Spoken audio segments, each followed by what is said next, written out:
مجھے تو سمجھ نہیں آتی مل غیرت کدھر چلی گئی، دینی غیرت کہاں چلی گئی۔ ہم پتہ نہیں زندہ ہیں، ہمارا زندہ رہنا جرم ہے اگر ہم ان کی مدد نہیں کر سکتے۔ ایسی کوئی بے حس اور بے غیرت قوم بھی کبھی ہوئی ہوگی؟ ہم نے تاریخ میں بے غیرتی کی بڑی داستانیں سنی ہیں۔ اللہ تعالیٰ قرآن میں فرماتا ہے وَمَا لَكُمْ لَا تُقَاتِلُونَ فِي سَبِيلِ اللَّهِ، اب تمہیں کیا موت پڑ گئی ہے، اب کیوں نہیں لڑتے تم اللہ کے راستے میں؟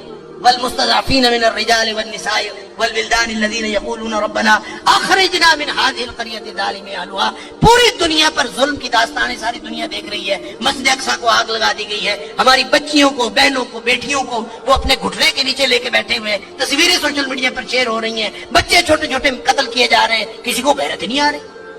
مجھے تو یوں لگتا ہے یہ ہماری نمازیں، ہمارے سجدے کیسے قبول ہوں گے؟ ہم جو مجرم ہیں جو آرام سے بیٹھے رہیں، کیا کریں؟ بے بسی کی انتہا ہے۔ میرا دل یہ کر رہا تھا کہ میں پاکستان کے جو حکمران ہیں، 58 اسلامی ملکوں کے حکمرانوں کو تو ہم کچھ نہیں کہہ سکتے، اپنے ملک کو حکمرانوں کو تو کچھ کہہ سکتے ہیں کہ حکمرانوں اور فوج کی سپہ سالاروں، اگر تم ان کی مدد کر سکتے ہو تو کرو، ذمہ داری تو تمہاری ہے۔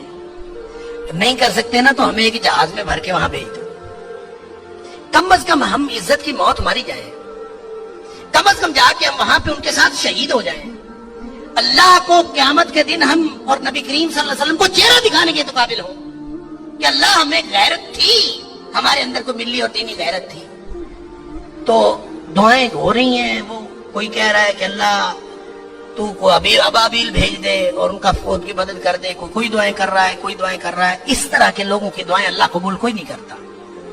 دعاؤں کے لیے بھی غیرت کی ضرورت ہے، آپ پہلے قدم اٹھائیں پھر اللہ سے دعا کریں۔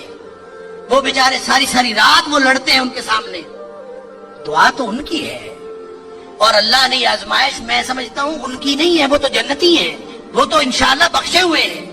آزمائش یہ باقی ساری دنیا کی ہے، ہم ان کی وجہ سے مجرم بن رہے ہیں، اللہ تعالیٰ معاف فرمائے۔ تو یہ جب قاری صاحب پڑھ رہے تھے تو مجھے خیال آ رہا تھا کہ اللہ ان بیچاروں کے پاس طاقت نہیں ہے، وہ پتھر اکٹھے کر کے بیٹھے ہیں، توپوں بندوقوں کا مقابلہ پتھروں سے کیسے ہوگا؟ یا اللہ تو ابابیل بھیج دے، اور تو جس نے ابرہہ کو اور اس کے لشکر کو تباہ و برباد کر دیا تھا، اللہ اس دور جدید کے ابرہہ کو جو ہماری مسجد اقصیٰ کو تباہ کرنے کے لیے آیا ہے اور پوری ملت اسلامیہ، دہشت گرد پھر مسلمانوں کو کہا جا رہا ہے، بدبخت پوری دنیا میں بدترین دہشت گردی کرتے ہیں اور پھر بات کرتے ہیں مسلمانوں کی دہشت گردی کرتے ہیں۔ میں تو سمجھتا ہوں پورے 58 اسلامی ملکوں کو اعلان جنگ کر دینا چاہیے، لڑتے لڑتے مر جانا چاہیے، اس زندگی سے وہ موت بہتر ہے۔ ہم نے کیا کیا ہوا ہے؟ کیسی زندگی، کیسا دین، کیا کلمہ پڑھا ہوا ہے ہم نے، کیسی قرآن کی باتیں، کیا قرآن کے دروس۔ ہم یہاں سکون سے بیٹھے ہیں، پنکھے چل رہے ہیں، موج ویلا پانی پینے کو مل رہا ہے، نماز آرام سے پڑھ رہے ہیں، سجدے آرام سے کر رہے ہیں، وہاں ہماری بہنیں بیٹیاں لٹ رہی ہیں، کہاں گئی غیرت ہماری؟ انا للہ و انا الیہ راجعون۔ مجھے تو یوں لگتا ہے کہ شاید یہ ہمارے آرام سکون سے کیے ہوئے سجدے بھی کہیں جرم نہ بن جائے۔ اللہ تعالی ہم سب کو معاف فرمائے۔